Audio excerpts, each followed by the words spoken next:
Olá, boa noite. Boa noite.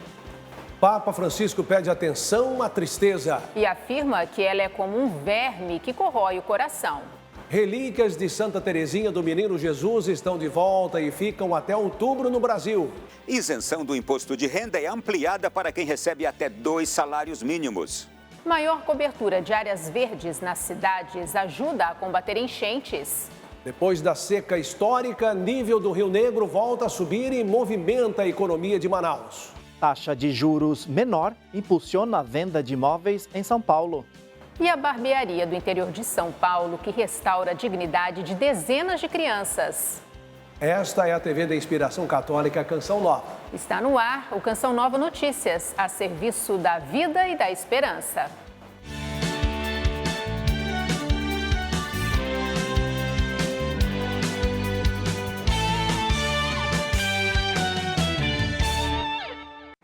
No ciclo de catequeses sobre vícios e virtudes, o Papa Francisco já fez reflexões sobre a ira, a luxúria, a avareza e a gula. Na audiência geral de hoje, na Sala Paulo VI, no Vaticano, o Santo Padre falou da tristeza e, em seu apelo, voltou a pedir pelo fim das guerras no mundo. Na sexta audiência geral deste ano, o Papa Francisco pediu mais uma vez pela paz no mundo. Não dimentichiamo a martoriata Ucraina. Não esqueçamos da martirizada Ucrânia, da Palestina, de Israel, dos Rohingya e dos conflitos em toda parte. Rezemos pela paz. A guerra é sempre uma derrota. Preghiamo per la pace. La guerra sempre è una sconfitta. No ciclo de catequeses sobre vícios e virtudes, Francisco falou sobre a tristeza, o que chamou de abatimento da alma. Intesa come un abbattimento dell'animo. O Santo Padre citou a existência de duas tristezas. Uma delas é própria da vida cristã, nos leva à salvação e se transforma em alegria. A outra se torna uma doença da alma quando o homem se sente sem esperança. Tutti attraversiamo prove che generano in noi tristezza. Todos nós passamos por provações que nos geram tristeza, pois a vida nos faz conceber sonhos que depois desmoronam. Alguns, depois de um período de turbulência, confiam na esperança, mas outros mergulham na melancolia, explicou o Papa. Da emozione naturale può trasformarsi in uno stato di animo malvagio. O pontífice alertou também que a tristeza pode se transformar em um estado de humor maligno. De acordo com Francisco, os padres do deserto descreviam este sentimento como um verme do coração, que corrói e esvazia aquele que o hospedou. Que erode e svuota chi l'ha ospitato. Por fim, orientou os fiéis a combater a tristeza. Afirmou que é preciso parar, discernir a natureza e reagir a este sentimento. La natura della tristeza. As relíquias de Santa Teresinha do Menino Jesus estão de volta ao Brasil para um período de peregrinações por cidades de norte a sul do país. Na capital federal, as relíquias chegaram em janeiro e vão ficar até outubro. Vamos chamar Ronaldo Silva em Brasília para saber como está essa visita. Ronaldo, boa noite. Tem sido momentos muito especiais para os devotos de Santa Teresinha. Oi, Luciane Marins, boa noite a você, boa noite a toda a nossa audiência da Canção Nova. Nesta semana, a Arquidiocese de Brasília montou uma programação especial. A irmã Carmelita morreu jovem, mas deixou um belíssimo legado de doçura e confiança na vivência do Evangelho. O relicário de Santa Teresinha chegou neste fim de semana ao Distrito Federal. A primeira visita foi em uma paróquia dedicada a ela. O pároco destaca a forma de vida simples que levou Santa Teresinha à santidade. Ela descobriu nas pequenas coisas a simplicidade de se tornar santa. E assim ela nos dá o exemplo de vida, né? Através dessas pequenas coisas que nos torna santos, né? Fazer a vontade do Senhor, viver o Evangelho na humildade. Dom Fernando Guimarães foi um dos responsáveis pela montagem do relicário e lembra o desejo de Santa Teresinha de percorrer o mundo anunciando o Evangelho com amor. É um convite para nós acolhermos a mensagem de Santa Teresinha, que é a mensagem da santificação nas coisas pequenas da nossa vida de cada dia. tudo fazer por amor. As relíquias de Santa Teresinha do Menino Jesus vão percorrer 70 cidades brasileiras. A passagem é para lembrar os 151 anos dela, que é doutora da Igreja. Com seu exemplo de vida, nos mostra a necessidade de sermos mansos e humildes a caminho da santidade. Ela tinha uma vida tão profunda com Jesus Cristo que até o silêncio falava de missão para a humanidade. Na peregrinação pelo Brasil, a programação oficial incluiu celebrações, momentos de oração e atividades para relembrar a trajetória da jovem santa e da família dela. As irmãs tinham um carinho especial pelo pai e só se dedicaram totalmente à vida consagrada após a morte dele. Terezinha entra no Carmelo, pouco tempo depois o seu pai adoece, mas mesmo assim ela sempre trouxe o pai presente diante dos olhos. As filhas tinham um carinho muito grande pela família Martin. As relíquias de Santa Zélia e São Luís Martin, pais de Santa Teresinha, também vieram ao Brasil para a peregrinação até o mês de outubro, quando retornarão para Lisieux, na França. E para Santa Zélia e São Luís, nós pedimos a bênção para todos os casais da nossa paróquia, da nossa diocese, para que seja inspiração para uma vida de santidade e renovação de nossa igreja. Em cumprimento à política de valorização do trabalhador, o governo determinou novo aumento da faixa de isenção da cobrança do imposto de renda. A partir de agora, a pessoa física com remuneração de até 2 salários mínimos não terá mais de pagar o imposto. As informações com a repórter Camila Castro. O primeiro ajuste entrou em vigor em maio do ano passado. A nova tabela, que passou a valer nesta terça-feira, a partir da publicação da medida provisória, isenta mais de 15 milhões de brasileiros. Isso vale para empregados, autônomos, aposentados, pensionistas e outras pessoas físicas que recebem até R$ 2.824 e que não terão que pagar mais o imposto de renda. O Ministério da Fazenda destaca que a decisão ultrapassa o objetivo principal da proposta, que é reduzir a cobrança do imposto de renda daqueles que recebem menor valor. A medida promoverá impactos positivos na renda das famílias, como o aumento da capacidade de consumo. A redução de receita estimada para este ano é de R$ 3 bilhões. Camila Castro para o Canção Nova Notícias. O Banco Central divulgou que as estatais brasileiras registraram um déficit de 2 bilhões e 300 milhões de reais no ano passado. É a maior alta em 8 anos nas 3 esferas de governo. As estatais federais tiveram o pior desempenho nas contas. A autoridade monetária informou ainda que o resultado é reflexo da falta de receita necessária para executar as atividades.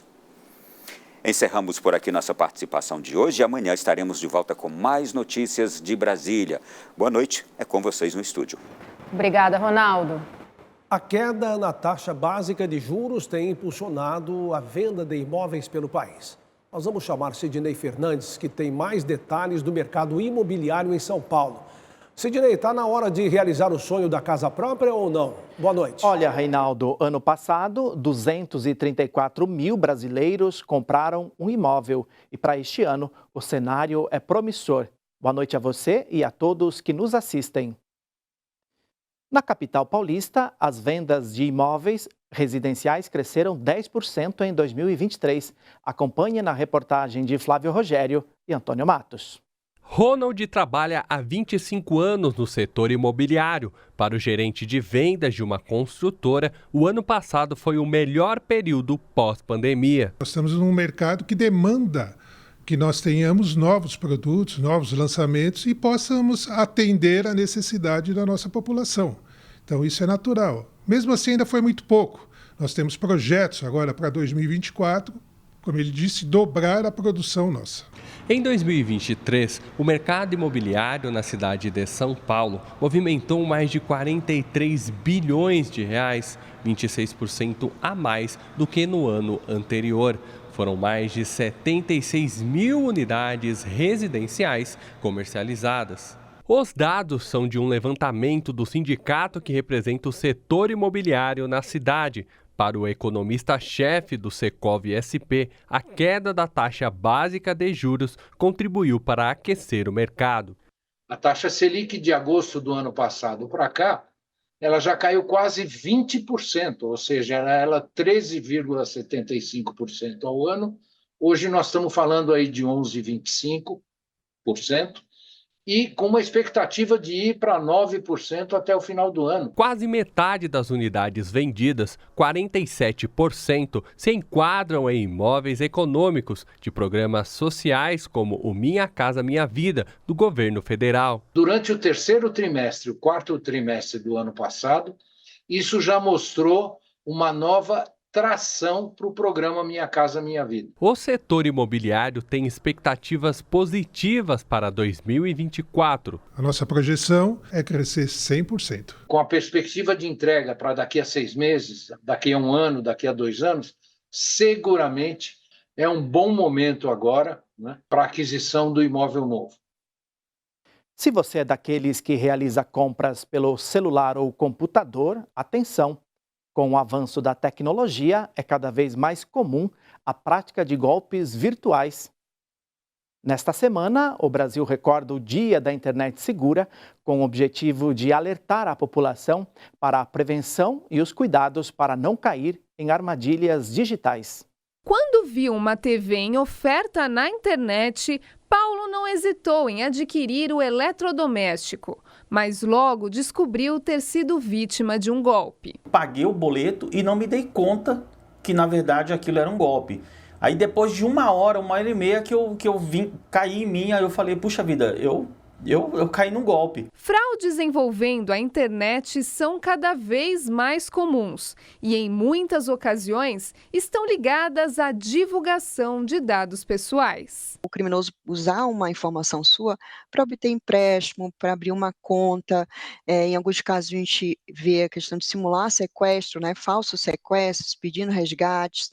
Então, os tipos de golpes são imensos. Um dos golpes que envolve vazamento de dados é o dos falsos bancos. Para evitar esse tipo de fraude, a Federação Nacional dos Bancos do Brasil indica cuidado com senhas, links desconhecidos e exposições nas redes sociais. Para evitar este tipo de situação, a Lei Geral de Proteção de Dados Pessoais está em vigor no Brasil há 5 anos. Ela nasce para estabelecer os limites e para deixar claro como deve acontecer ali o tratamento de dados pessoais, né? Então ela traça uma linha mestra para que a gente consiga fazer o tratamento de dados pessoais aqui no Brasil. A gente, de fato, tem a execução dela dentro do âmbito nacional e existe, né, um órgão que acompanha essa execução. Além de contar com a proteção da lei, é importante que o usuário tenha alguns cuidados. Olhar sempre os sites com quais ele está se relacionando, trocar as senhas de banco e de sites que ele utiliza usualmente, usar senhas seguras. Alguém liga para pedir alguma informação, uma pessoa de um banco, ela não vai pedir sua senha. Então, assim, se receber um boleto, tome cuidado. Olhe para quem você está pagando. Hoje, Paulo tem uma nova postura para proteger seus dados. Hoje eu compro pelos aplicativos que estão instalados no meu celular e mesmo assim com muito cuidado, sempre observando os comentários, sempre observando as pessoas que já compraram aquele produto com aquele fornecedor. Por hoje é só, amanhã voltaremos com outras informações aqui da capital paulista. Desejo a todos uma boa noite, volto com vocês no estúdio. Muito obrigado, Sidney, boa noite para você também. Durante uma audiência no Vaticano, o Papa Francisco afirmou que o abuso contra menores é uma espécie de homicídio psicológico e, em muitos casos, uma eliminação da infância. Na ocasião, o Papa acrescentou que é um dever de todos os estados identificar tanto os que traficam quanto os abusadores. E, ao mesmo tempo, mais necessário do que nunca, denunciar e impedir tal exploração nas diversas esferas da sociedade. Aqui no Brasil, dados divulgados nessa semana revelam que em 2023 a exploração sexual infantil na internet foi recorde. Foram mais de 70 mil denúncias envolvendo imagens de abuso e exploração sexual infantil na internet no ano passado. O resultado é o maior da série histórica iniciada em 2006. Em comparação com 2022, as denúncias aumentaram mais de 70%. Os dados foram divulgados pela Central Nacional de Denúncias de Crimes Cibernéticos, a SaferNet, uma organização não governamental. Um dos motivos para essa expansão, segundo a SaferNet, é a introdução da inteligência artificial generativa na criação desse tipo de conteúdo.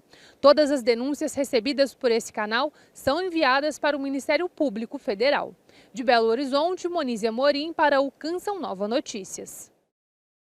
O Rio Negro voltou a subir após a maior seca dos últimos 121 anos. A nova paisagem de Manaus reaquece a economia da capital do Amazonas. Nesta quarta-feira, o nível do Rio Negro atingiu 21 metros e 46 centímetros.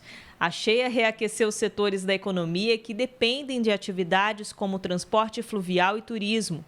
O índice deste ano é quase o dobro do mais baixo registrado em outubro de 2023, quando alcançou a cota histórica de 12 metros e 70 centímetros, segundo o Porto de Manaus. A estiagem mudou o cenário no estado do Amazonas, afetou o dia a dia de comunidades, crianças e trabalhadores da capital. De acordo com o Serviço Geológico do Brasil, os principais rios do Amazonas já voltaram a subir e seguem apresentando níveis dentro da normalidade para o período. Apesar da melhora no Rio Negro, a situação no estado ainda não está totalmente normalizada. 62 municípios amazonenses ainda estão em situação de emergência devido à seca. Vamos saber então com Mauricéia Silva como está a previsão para esta quinta-feira. Boa noite, Mauri.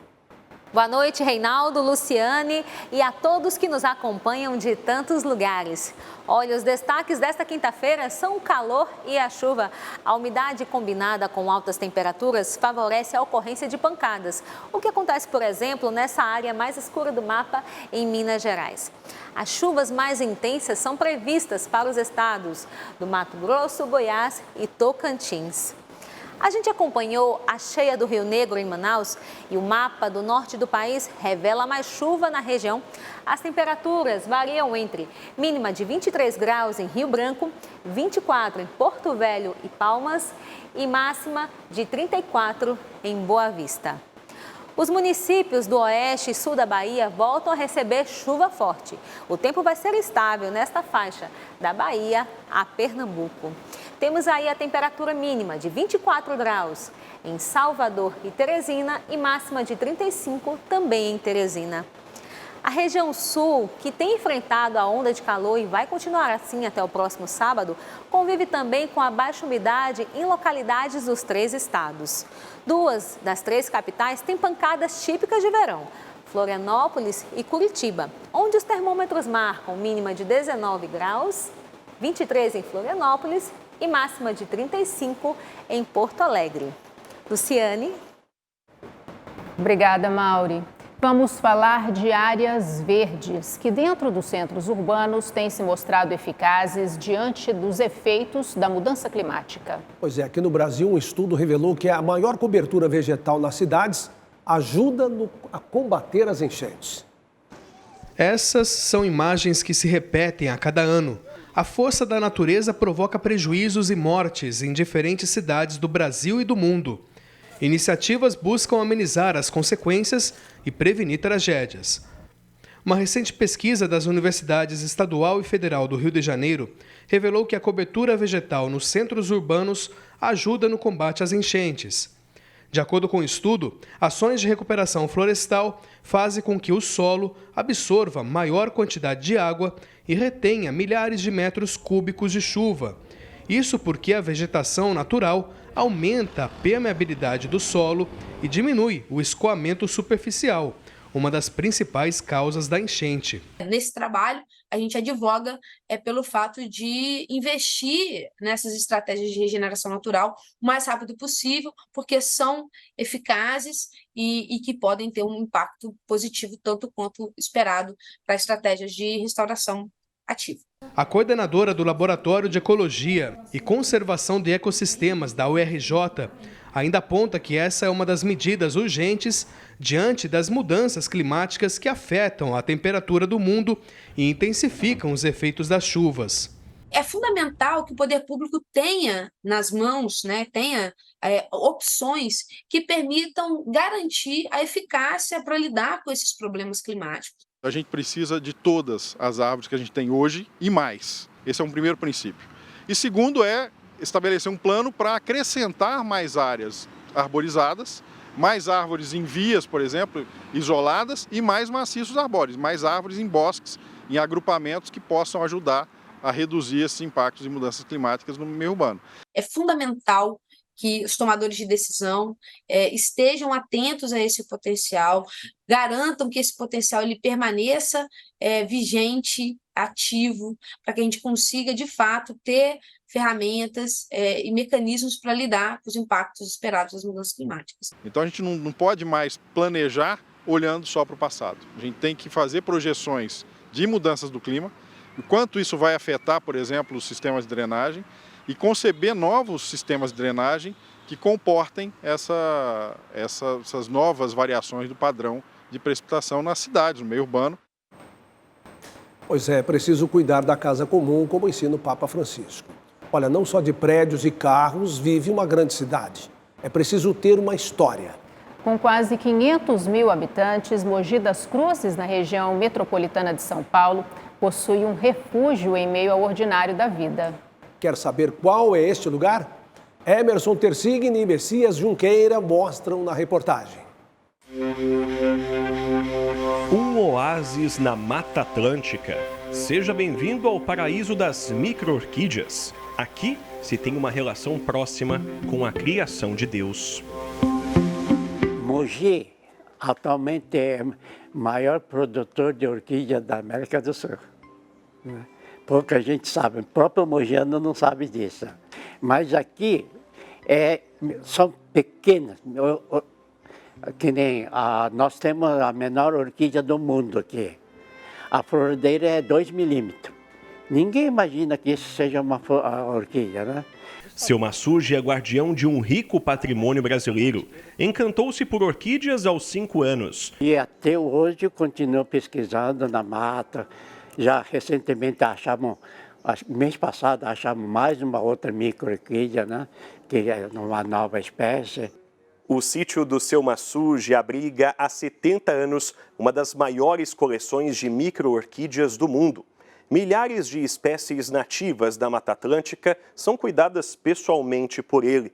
Muitas delas, inclusive, morreriam se não fossem resgatadas a tempo por este trabalho. Cada espécie tem tratamento diferenciado. São quase 2.000 espécies, né? Então imagina o trabalho que dá. Isso o que é? Mais claridade, menos claridade, mais umidade, menos...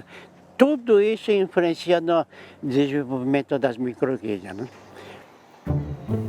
As pequenas joias da natureza contam com a vizinhança do esquilo caxinguelê e do saguis. Inclusive, aproveitei para ter um contato mais próximo com os ilustres moradores. A música tem papel determinante por aqui. A partir das canções, as delicadas flores contam com um adubo adicional, terapêutico, que faz toda a diferença. As lentes são companheiras nesta jornada de descobertas botânicas. Tudo para uma experiência singular de atenção aos pequenos detalhes. A gente consegue ter uma visão perfeita da micro-orquídea e a gente consegue contemplar de fato não só a beleza, mas também, no caso do seu Massuji, que é um pesquisador, as características dela. Esse que a gente usa na mata. Aqui também eu uso, mas na mata às vezes não tem condições de usar outras lentes e tem que estar com a mão livre. Em vez de carregar 10 coisas, aqui eu carrego uma só e serve para 10 coisas. Que beleza. Então. Aprendizado diário, décadas de preservação, imersão nas belezas de Deus, onde o amor por este tesouro nacional só tende a aumentar. Valeu, viu? Porque agora todo mundo está reconhecendo. Não o meu trabalho em si, mas a preservação da natureza. Isso que é importante para mim.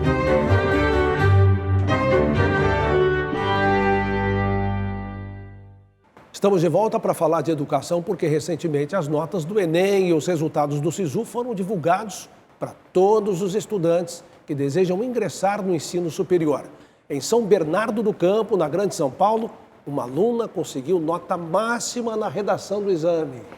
Na zona rural do interior paulista, não faltou o esforço de uma futura jornalista para alcançar seus objetivos.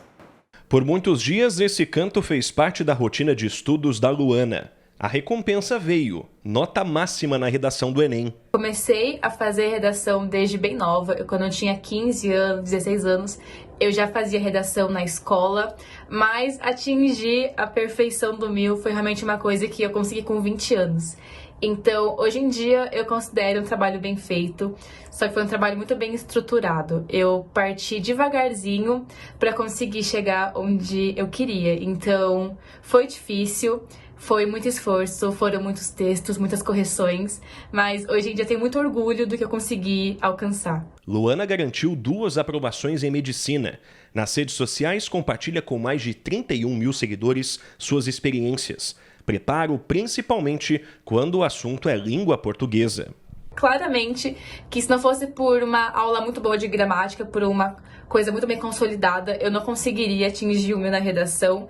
Eu acho que as pessoas não dão importância à gramática como ela deveria ter. Então, eu aconselho muito assistirem às aulas, assistirem bem, um caderninho bem feito, fazer exercícios, porque com certeza te ajuda a criar uma fluidez no seu texto, conseguir criar um texto limpo, que eles chamam, né?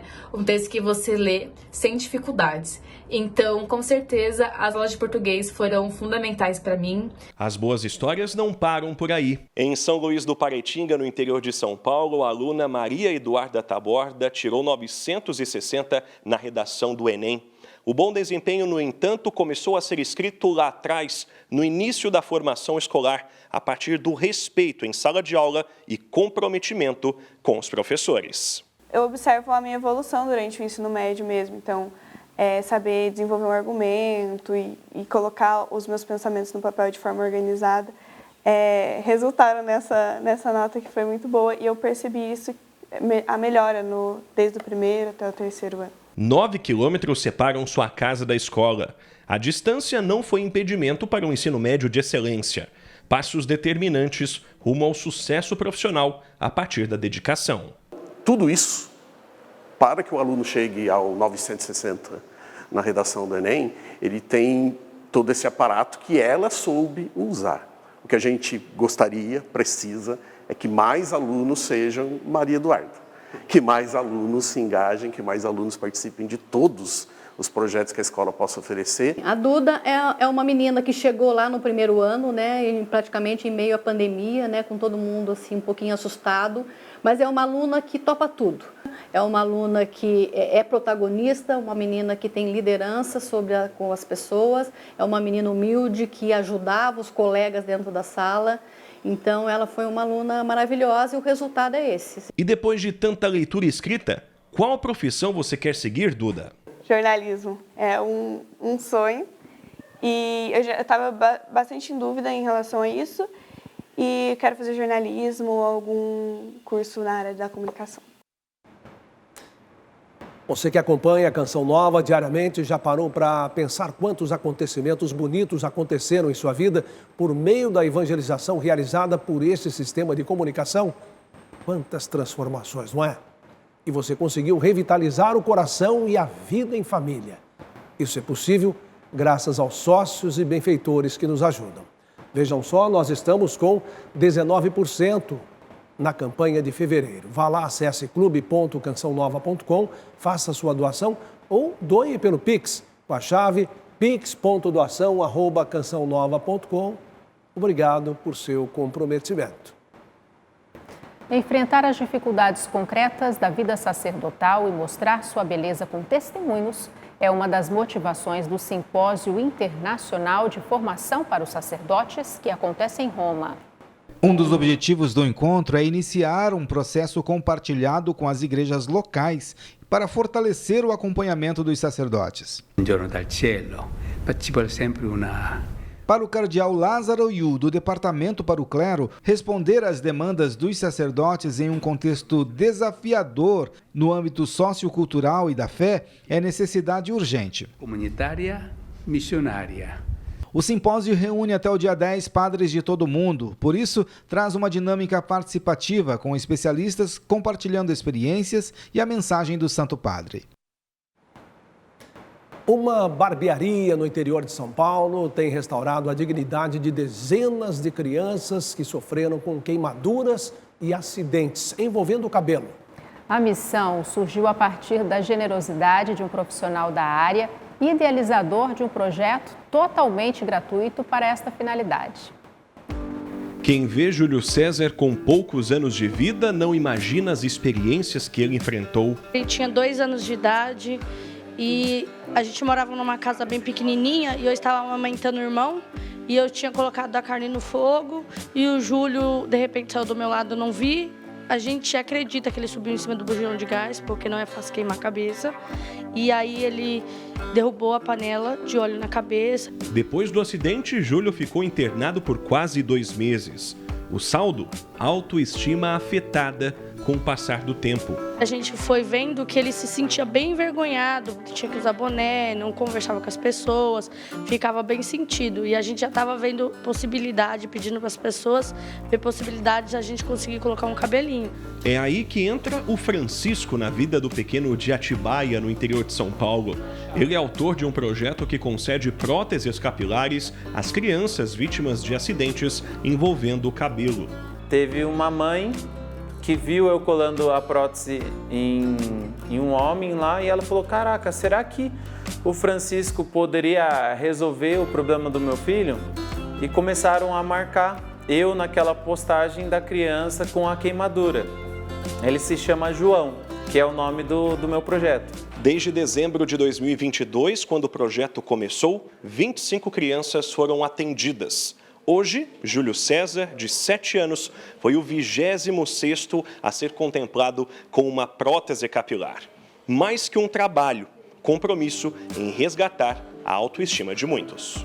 O processo inicia com as medidas tiradas por Francisco. Depois dos ajustes com a maquininha, elas são higienizadas e vão para o molde da prótese, cujos fios de cabelo são reais, importados da China. O olhar do Júlio é de dúvida, já o de Francisco, de total concentração. Os pais, então, têm muita expectativa. Chegou a hora da execução. A prótese é colocada cuidadosamente para que não haja nenhum problema. Mas tá bem grande, não é, Júlio César? Bora cortar, então. Em pouco tempo, tudo pronto. Prótese implantada, dignidade renovada, feliz transformação para todos, inclusive no abraço sincero daqueles que mais ganharam neste processo. Se ela acreditar que é o cabelo dela, aquilo vai se transformar no cabelo dela. É por isso que elas comemoram tanto, porque elas vão estar vencendo uma dor que tanto incomodava. Eu fico muito feliz por estar vendo meu filho com uma autoestima melhor na escola, muitas vezes na escola de futebol, né? Muitas vezes brincando até na rua com seus amigos. Então isso daí me faz ficar muito feliz. E quanto mais criança eles alcançar, eles vão conseguir deixar os corações mais felizes, não somente das crianças, mas dos pais, e que eles continuem com esse trabalho, que seja grandioso e que Deus abençoe a vida deles.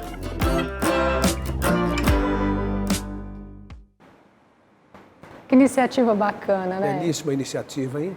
Assista daqui a pouco, a partir das 8 horas, a transmissão da Santa Missa do Clube da Evangelização, direto do Santuário do Pai das Misericórdias. Uma ótima noite para você. Boa noite, paz para você.